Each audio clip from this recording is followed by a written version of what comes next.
amigos? Qué gusto que nos acompañen. Con una caída económica del 8.5% el año pasado, inédita en nuestra historia contemporánea, muy pocas actividades se salvaron de las repercusiones. El concepto de las franquicias, desgraciadamente, no fue uno de ellos, y como resultado de la crisis, muchos puntos de venta tuvieron que cerrar con la consecuente pérdida de empleos. Hoy nuestro invitado es Juan Manuel Gallástegui Armella. Él ha ayudado a cantidad de empresas a franquiciarse vía su firma Gallástegui Armella Franquicias. ¿De qué tamaño afectó la crisis y la pandemia a ese concepto tan resiliente incluso en los peores momentos? ¿Qué podemos esperar este 2021 para las franquicias? Lo invito a que nos acompañe. Ya estamos con Juan Manuel Gallástegui y hoy vamos a platicar de un concepto que ha sido muy resiliente a las crisis, pero que lamentablemente en el 2020 también pues no pudo resistir tan bien como se quisiera al embate de la crisis, la pandemia. Y pues vamos a platicar acerca del negocio de las franquicias, y Juan Manuel es todo un experto, ha llevado a muchas empresas a que se conviertan en franquicias. Y bueno, pues Juan Manuel, muchísimas gracias por la oportunidad, como siempre. Buenas noches. Alberto, me da mucho gusto estar contigo, aunque sea a la distancia. Ya habrá oportunidad de darnos un abrazo pronto. Claro que sí, Juan Manuel. Pues Juan Manuel, ¿cuál fue el comportamiento de las franquicias en el 2020? Entiendo que, bueno, pues al final de cuentas había pues bastante pesimismo, y entiendo que los resultados al final de cuentas, digamos, no fueron los que todos quisiéramos, pero tampoco fueron tan malos. ¿Cómo se comportaron las franquicias, Juan Manuel? Fíjate, Alberto, que hay algunas cosas interesantes. La pandemia nos cogió exactamente en el final de la Feria Internacional de Franquicias. La Feria Internacional de Franquicias terminó el 7 de marzo del año pasado, es decir, hace un año exactamente. Terminamos la feria y todos quienes estuvimos participando en ella, que fueron más de 350 expositores, 40,000 visitantes, había un gran optimismo después de un 2019 que no había sido malo, había sido un buen año, pero 8 días después o 9 días después, todo el mundo estaba en su casa. Y como a todos los sectores, a las franquicias, que tú bien lo has dicho, ha sido resiliente, ha sido flexible en cuanto a otras crisis.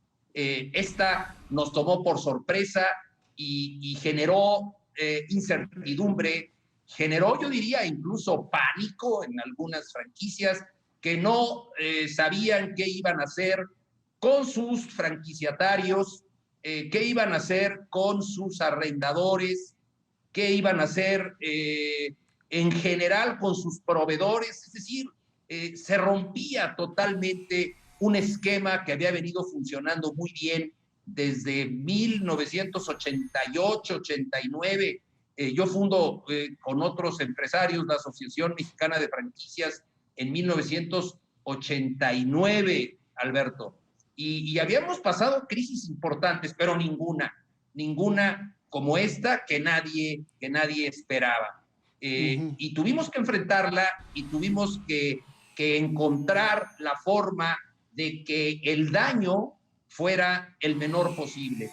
Te comentaba yo el otro día que efectivamente yo pensaba en un principio que el daño iba a ser muy grande. Al final del día casi salimos tablas. Definitivamente no hubo crecimiento en el sector, un sector que había venido creciendo a 2 dígitos cada año, a 2 dígitos. Los últimos años había bajado un poco y el crecimiento rondaba entre el 8 y el 9%, pero este año, en el 2020, el crecimiento fue cero. Fue cero, pero también debo decir que por lo menos no es de mi conocimiento que ninguna red de franquicias en su conjunto haya cerrado.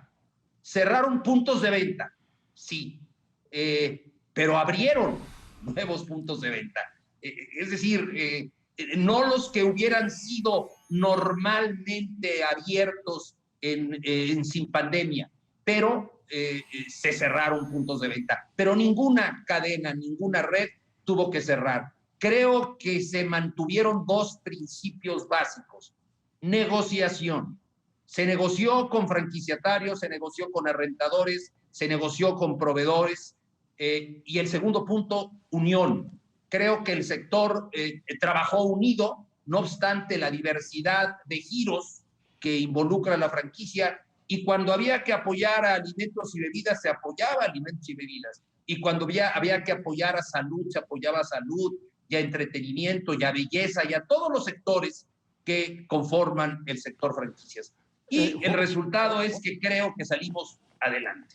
Juan Manuel, ¿cuántas empresas, cuántos puntos de venta se habrán perdido y cuántos empleos se habrán perdido el año pasado?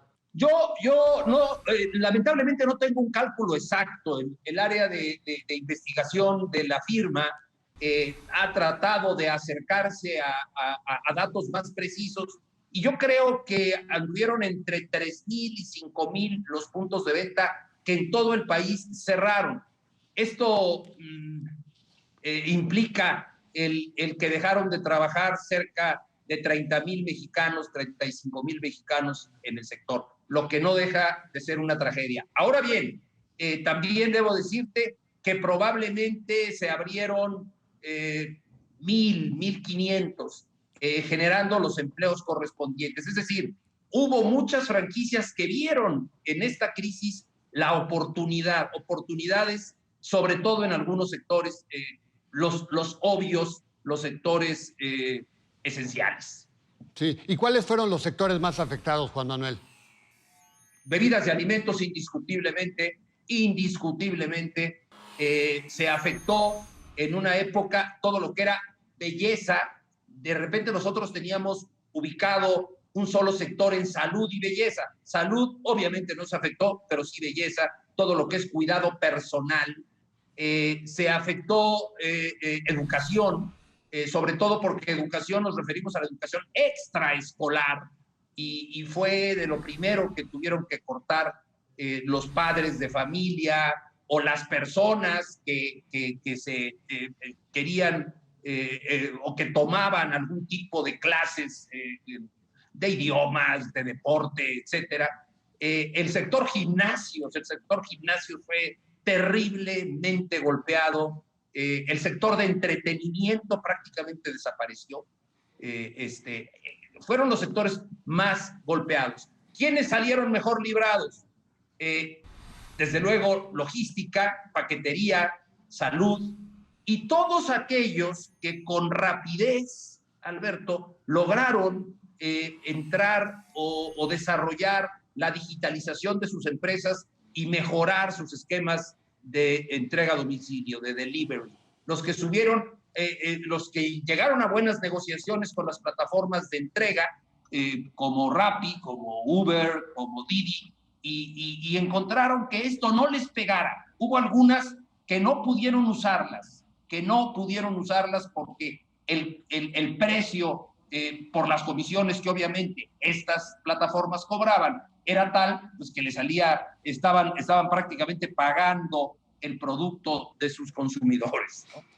Juan Manuel, pues ya estamos avanzando, transcurriendo el primer trimestre, estamos cerrando el primer trimestre del año. ¿Cómo ha sentido el mercado? ¿Qué tanto ha mejorado? ¿Y cómo ves el mercado para este 2021? A mí me encantaría decirte que lo veo muy, muy bien, Alberto, pero todavía el primer trimestre parece que empieza a arrancar. Hay empresas que ven un poquito la luz al final del túnel. Creo que la campaña de vacunación ha ayudado. Creo que el que la gente sepa que ahí vienen las vacunas ayuda un poco a pensar que la pandemia debe bajar sobre el segundo semestre del año. Y entonces en este primer trimestre hay algunas que ya se dieron cuenta que son momentos de oportunidad. Son momentos de oportunidad que les permiten convertir sus negocios en franquicias. Yo te puedo decir que nuestra firma tiene en este momento 8 proyectos a punto de cerrarse, lo que era impensable en los meses de noviembre, de septiembre, impensable. Hoy las empresas que tenían esos proyectos parados han vuelto a tomarlos en cuenta. Estamos teniendo muchos interesados en adquirir franquicias. gente que se nos acerca y nos dice, a ver, ayúdame a encontrar cuál es la mejor franquicia para mí. Entonces empezamos a ver un poquito mejor el comportamiento del primer trimestre, pero en realidad vamos a poder ver una mejoría, yo creo que por ahí del tercer trimestre del año, Alberto. Ahora, se suspendió la Feria Internacional de Franquicias que mencionabas, Juan Manuel. ¿Para cuándo se va a realizar? ¿Ya no se va a realizar este año? ¿Cómo está la cosa? Porque ese es un tema muy importante para las franquicias en materia de promoción. ¿Qué ha pasado con este evento tan importante, Juan Manuel? Como tú dices, era importantísimo. Mira, era la tercera feria más importante del mundo, conjuntamente con Sao Paulo y con París. La idea de la Asociación Mexicana de Franquicias y de Comexposium, que es el consorcio francés encargado de organizar la feria, es hacerla en el mes de septiembre. Y por ahí hay ideas interesantes de a lo mejor hacerla al aire libre, al aire libre y con un formato diferente, es decir, acabar un poco, y este siempre ha sido mi punto de vista, acabar con el gigantismo. No los grandes stands, sino casi stands iguales para todos. Y que entonces el inversionista vaya realmente a buscar una franquicia, no porque tenga a las edecanes más guapas o al diseño de stand más atractivo, sino que vaya a recibir información financiera, información de la asistencia técnica que recibiría en caso de adquirir una franquicia. Entonces, te adelanto, la Feria Internacional de Franquicias esperemos pueda celebrarse en la primera quincena de septiembre y no sería extraño que fuera al aire libre.